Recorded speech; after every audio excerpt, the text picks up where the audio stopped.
Hey guys, wanna know how to delete or remove your friends in PUBG Mobile? Well, no worries. In this video, I'm going to show you an easy step-by-step guide on how to do it. It's super simple, so let's get right into it. Now, first up, simply open up your PUBG Mobile application. And once you're there, on the top left, you can see your friends right here. Just simply select on it to bring up the entire list.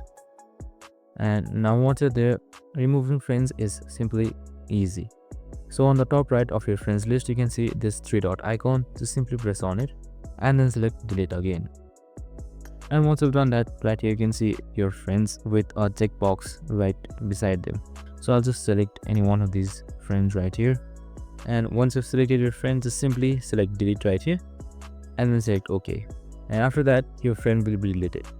And that's it. Super simple and easy. I hope this video helped. If it did, make sure to like, subscribe and tune in with us for more of these videos. See you in the next one.